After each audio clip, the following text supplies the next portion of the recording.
Assalamualaikum warahmatullahi wabarakatuh. Bagaimana kabarnya anak-anak? Mudah-mudahan tetap dalam keadaan sehat walafiat dan dalam lindungan Allah Subhanahu wa Ta'ala. Amin ya Rabbal Alamin.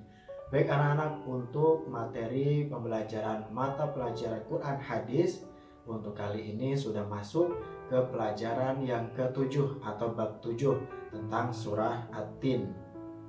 Silahkan dipersiapkan buku paketnya dan juga pensilnya. Dibuka pelajaran 7 tentang surat At-Tin.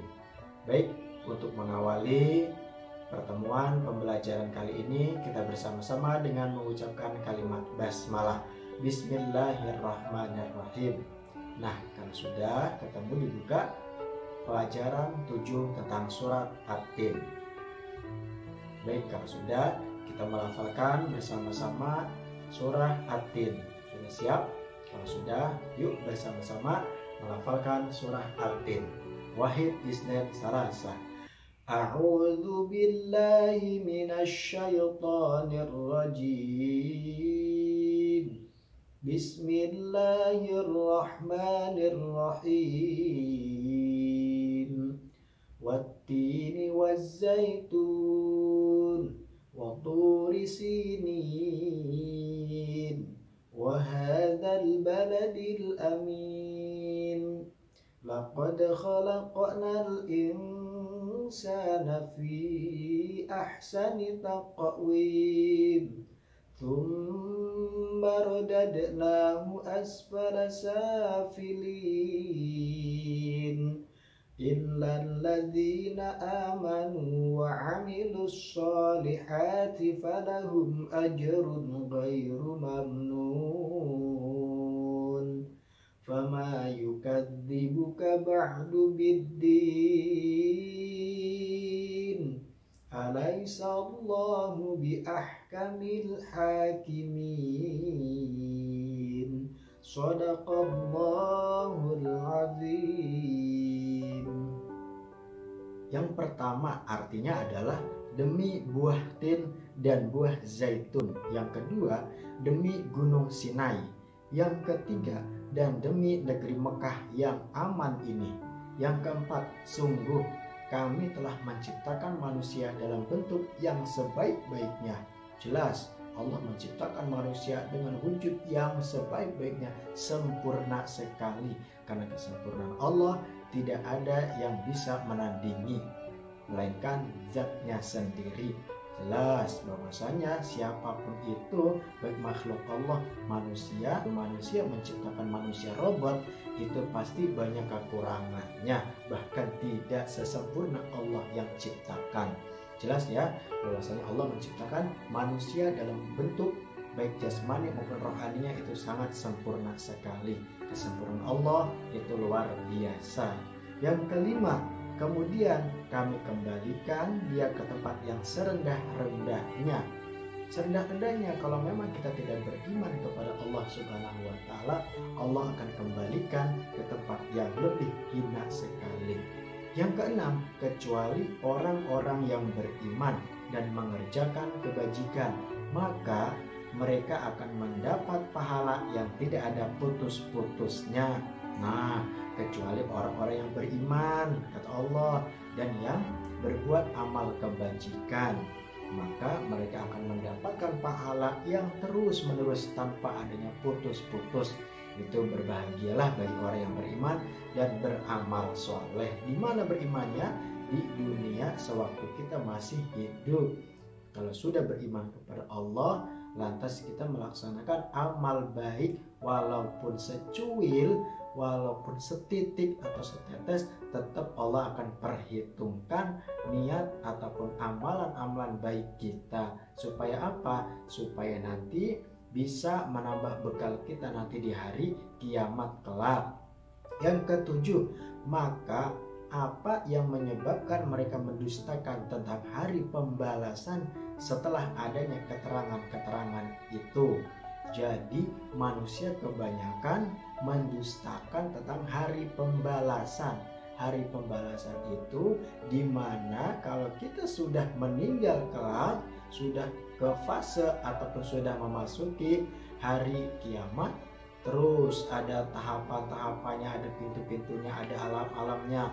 Ini hari pembalasan. Hari pembalasan itu apabila kita di dunianya tidak melakukan amal kebaikan, maka di akhiratnya pun tidak akan mendapatkan suatu bekal apapun, alias zong, kosong, alias mendapatkan siksaan melulu.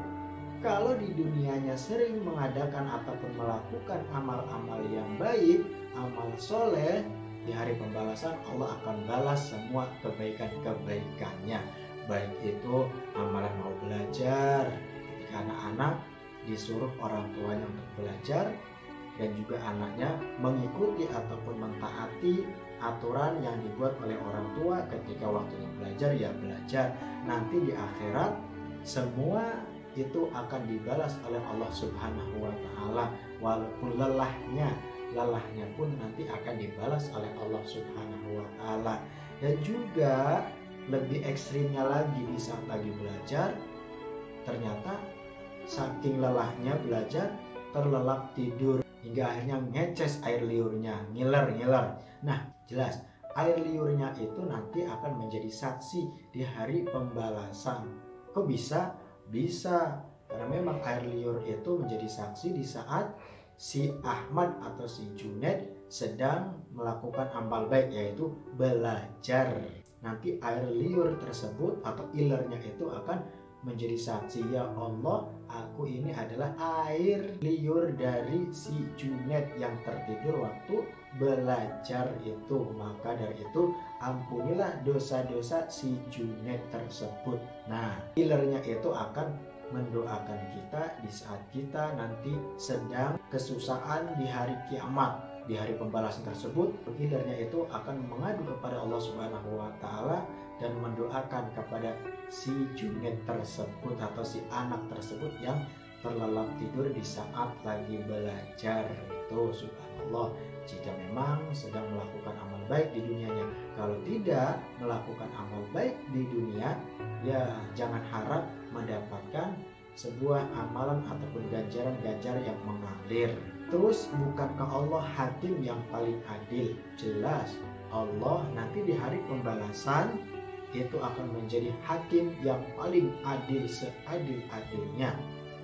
Tidak ada manusia yang mengelak bahwasanya aku di dunia selama hidupnya tidak pernah berbuat buruk, pokoknya di dunia aku berbuat baik terus. Tapi CCTV Allah itu lebih tajam daripada CCTV yang ada di dunia. Oh, ketika pas ditampilkan rapot si Junaid sewaktu di dunia, apakah di dunianya melakukan amal baik apa amal buruk? Pas dibuka ternyata si Junaid lebih banyak melakukan kegiatan amal buruknya. Maka Allah akan mengadili si Junaid tersebut, entah itu dikasih siksaan, entah itu dipukul sama malaikat si raja tega, entah itu langsung diceburin ke dalam neraka. Wallahu a'lam bishawab. Nanti kita tunggu saja di hari pembalasan. Jelas bahwasanya Allah adalah hakim yang paling adil, seadil-adilnya. Diulang lagi bahwa surah At-Tin ini menjelaskan tentang manusia sebagai makhluk yang terbaik jasmani dan rohaninya, tetapi manusia akan dijadikan orang yang amat rendah jika tidak beriman dan beramal soleh. Surat At-Tin ini terdiri dari 8 ayat, termasuk ke dalam kategori golongan Makkiyah atau termasuk ke dalam surah yang diturunkan di kota Mekah. Itu saja yang dapat Pak Guru sampaikan. Dan juga terakhir, nanti anak-anak tugasnya menghafal surah At-Tin beserta artinya. Nanti setorannya pada hari Senin berikutnya. Pak Guru kasih jangka waktu 1 minggu untuk menghafal surah At-Tin dan juga artinya. Itu saja penjelasan singkat terkait tentang surah At-Tin. Pak Guru akhiri dengan kalimat Alhamdulillahirabbil alamin. Wassalamualaikum warahmatullahi wabarakatuh.